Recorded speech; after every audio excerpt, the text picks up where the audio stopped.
hi, hello, welcome back to Emily A to Z. Today is a Stitchy Sunday. I missed last Sunday because I was actually away. I was out of town. We were celebrating my birthday with friends and it was wonderful. Don't worry, I talk all about it in a different video. It is in TBR Tackle episode 5. So if you are interested in listening to me talk about my birthday, that will be available Friday, because that's when TBR Tackle 5, episode 5 will be out. Why is my bathroom light on again? I don't know, but it is. That's a bean on my bed. He's always sleeping there. And I don't know about you, but I love this time of day, the light this time of day. It is going on 5 o'clock here. And I know I've put this off to like the last minute. I was really busy today, but like the sun is setting. My bedroom faces west. I did do the quick in my head, where does the sun set? Where is the sunrise? Faces west, so the sun is setting directly here, and it just makes me look beautiful. I don't care what anyone else says. I think I'm beautiful. I can't even keep a straight face. Anyways, I'm here today for Stitchy Sunday to talk about the February Magical Stitches prompts. So if that is something you are in, if you are in that group, this video is for you. If you're here for books, sorry, I'm not talking about books this video, and that is okay. This is a Stitchy Sunday, and hopefully I have this video up within the next hour. So I gotta get going, gotta get it edited, get that thumbnail created, and let's do this. Also, it is Super Bowl Sunday, so happy Super Bowl Sunday in the States. If you watch the Super Bowl, I don't care, but my family does. So we will be watching that here, which also means I have to wrap this up so I can get the Super Bowl on our TV. But we are watching the Super Bowl. My family are Chiefs fans, so I'm wearing red. I own no Chiefs gear. That's an oversight, I guess. But the next best thing I have is my Indiana hoodie. This is my alma mater. I went to college here. It's the best. Anyways, I'm distracting myself. Why? I don't know. Here we go. For the month of February, the Magical Stitches cross-stitch prompts are all related to the second half of the Reptile Room and the entirety of the Wide Window, which is book 2 and 3, respectively, of a series of a series of unfortunate events written by Lemony Snicket. So let's jump right in. I'll go over them, try and give some ideas, and then that'll be that. So for the first half of our prompts 1 through 5 are all over chapters 8 through 13 of the Reptile Room.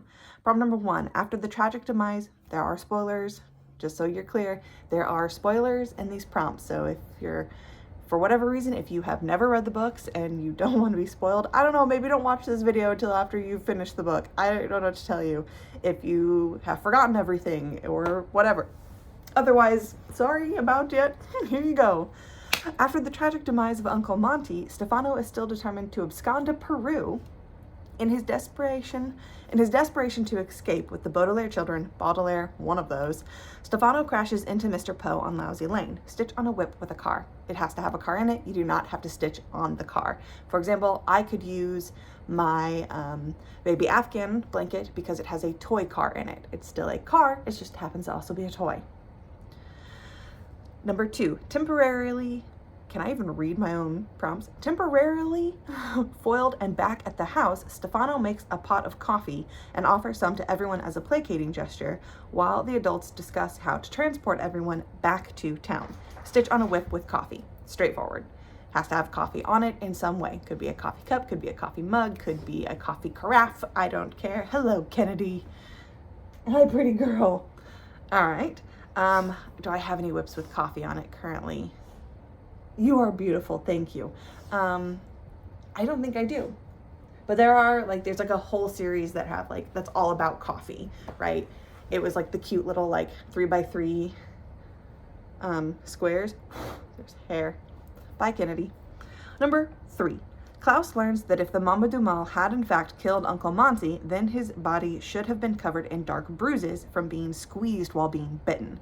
Pick a project that you are using a dark fabric for and stitch on that. So this can be whatever the actual pattern is. I don't care. This can be whatever one. However, this is a fabric color prompt, so that's why you still have to do 200 stitches if you're choosing to do the prompt.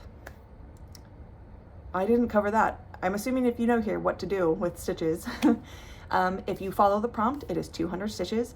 If you don't have a whip that matches, you can choose to stitch on your oldest whip for 200 prompts. If you say, screw you, Emily, fluff off, I'm gonna do whatever I want, you can do that, but then it'll cost you 300 stitches because that is considered a penalty. You are choosing to veer off from what I have said to do, therefore you must take a penalty. I am punishing you for disobeying.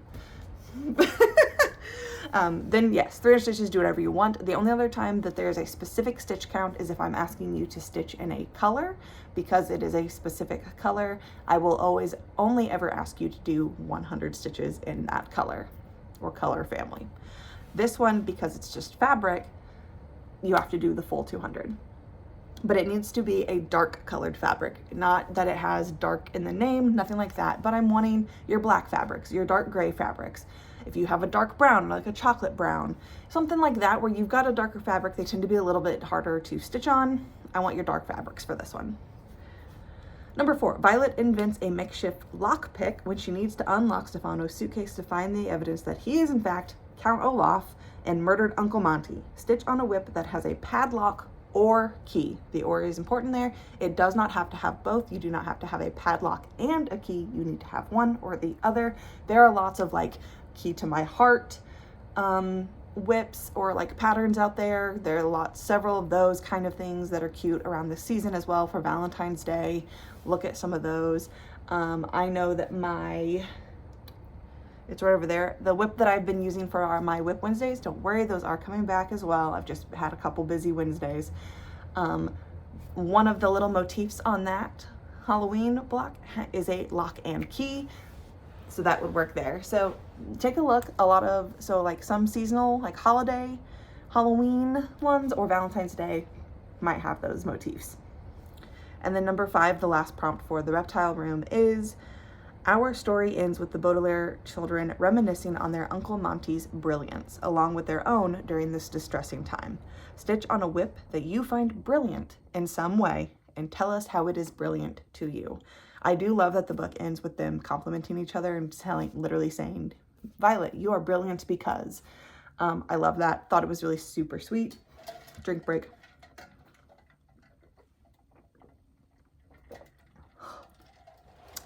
Love that a lot. So I want you to pick one of your whips and just tell us why it's brilliant. Do you think it's brilliant because it's a sparkly opal Lugana and you love it? Is it brilliant because the pattern is just delectable to die for and it's the best? Is it brilliant because it has silky floss and it's the best to stitch on? Whatever your reasoning is. I could use any of my whips and say it's brilliant. I could say that my baby Afghan is brilliant because it is going to be a gift that is hopefully well loved by my niece when I finish it. And I find that brilliant. I could say that Letters to Hogwarts is brilliant because, again, it's also going to hopefully be a well-loved gift. And I have spent so much time and energy that I find it brilliant. My Halloween stitch along is brilliant because it's fun and unique and it brings me a lot of joy. Anything you want can be why it's brilliant. Moving on. So the rest of our prompts, which would be 6 through 15, are all about the wide window. So again, tread easily. Prompt number 6. At the beginning of our sad tale, we learn that the Baudelaire children are allergic to peppermints. Stitch on a whip with candy or sweets. Very open-ended there. Just has to be a candy. I'm thinking for mine, Letters from Hogwarts, I have that whole like honeydew section. 7. Poor Aunt Josephine is afraid of everything.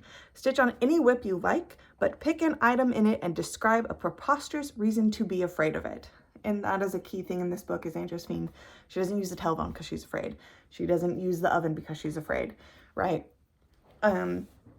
So pick something, but it has to be silly. I want it to be silly. I don't want it to be you pick something, it's got a spider because spiders are scary. That's real.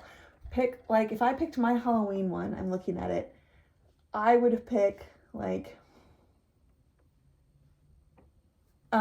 it has an apple, and I'm afraid of apples. They could, not because I could choke, I'm afraid that they could fall and hit me on the head, and it would hurt really bad. Like, that's, right? Baby Afghan. I am picking it because it has a rocking horse on it, and rocking horses are scary because what if it rocks and falls over? Just saying. Could happen. It makes a loud sound. I want it to be silly. So flex those creativity muscles. Give me something silly. If it makes you giggle, if you think I'll giggle, I giggle easily, put it on there. Number 8, Aunt Josephine tries to welcome the siblings with presents that are not suited for them. A doll for Violet, a model train set for Klaus, and a rattle for Sunny. Stitch on a whip that contains one or all of these objects. This one's going to be a little bit more difficult. This is very specific. I expect a lot of you may, I don't want to say a lot of you, but some of you are going to not have something that fits, and that's perfectly fine. This is where you pull out that old whip. This is where you say, fluff off, Emily. I'm doing whatever I want for 300 stitches. I know for a fact that I could use baby Afghan because it, again, has a bunch of toys on it. That's the whole point of that blanket. It does have a baby doll. I think it has a train. It might even have a rattle. Like, so look at those if you have any sort of like children's sampler or anything like that. Blankets, Afghans. I'm trying to think what else there might be. A train one. You could probably get away with it. I mean, like technically Letters from Hogwarts has a train on it.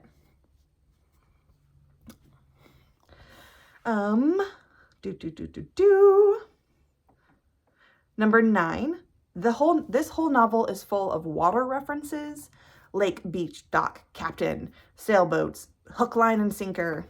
I want you to stitch on a whip that has some sort of water element. So I had a very specific prompt. Now we have a rather open-ended one. It just have to have some sort of connection, even loosely, some sort of connection to water. And now we have Washington. Look at all of my pets. It could be boats. It could be a beach. It could be a bottle of water, a cup, like anything like that. I just want it to be, you need to connect it to water in some way. A swimsuit, a beach ball, water polo, I don't know. Whatever fits. You want to say hello? Look at this old man. Oh. Okay. Number 10, Aunt Josephine left a note for the children explaining her reason for leaving in the way she did. Stitch on a whip with words on it. Very easy, very open-ended. Literally just has to have a word.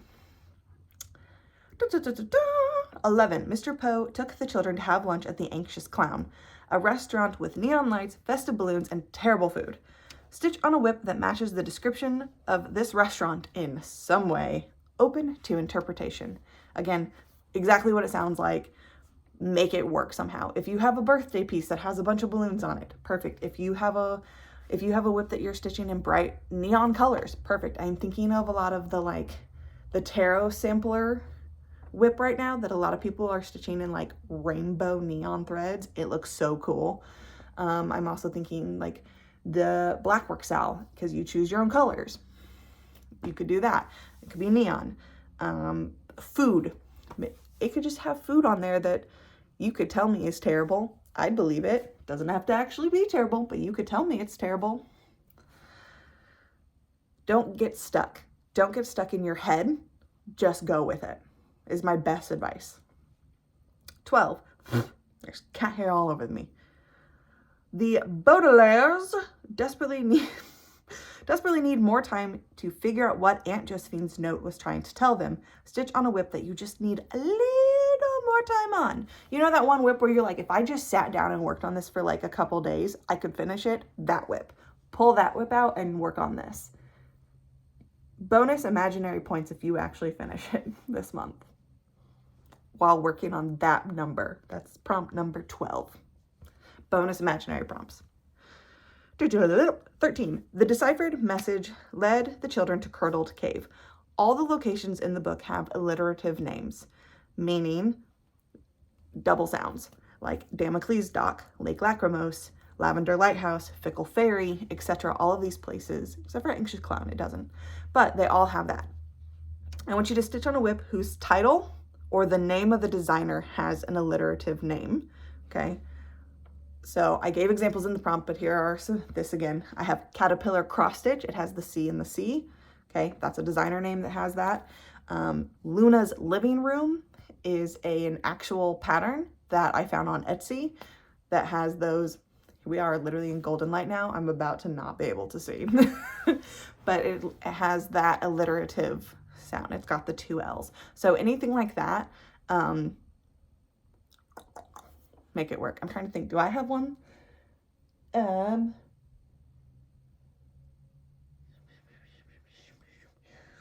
don't think I do. I mean, no, I don't have a caterpillar cross stitch going right now. I was gonna say caterpillar cross stitch. Stitchotomy? No. Hands-on design? No. Maybe I don't have one myself. I would be using my oldest whip. Wow, it is literally changing my face as this is going. I am losing the ability to see. It's fine. I'm almost done. 14. To make it to Curdled Cave, they must aim their sailboat for Lavender Lighthouse. Stitch 100 stitches in a shade of purple. Include the name and floss number in your comment. Purple must be in the name. It doesn't have to be lavender, but I need it to be a shade of purple. Obviously so. I know, looking at it now, I will give you if it is obviously a purple shade. Like if it says lavender, that's fine. It doesn't say lavender purple. If it says violet, okay, I know that that is a purple, but I want you to include the name and number. 15. The last prompt, here we go. At the end of the novel, the children thank each other for what they individually did to help their situation. Stitch on a whip that you're thankful for. Maybe it's a whip that just brings you a lot of joy, so you're thankful for it. Maybe it's a whip that someone gifted to you. Maybe you're grateful for the time, the distraction, whatever. The distraction it provides, the time it takes. Maybe you're a process stitcher instead of a product stitcher. Just a whip that you are thankful for. And with that, I'm done. We have wrapped up, made this quick and easy, which is perfect because I gotta go. Thank you so much for being here. Thank you for watching this Stitchy Sunday episode. I will see you all very, very soon. In the meantime, happy stitching, happy reading, happy listening, happy watching, happy doing whatever it is that makes you happy doing. Be easy with your hearts. I gotta go before I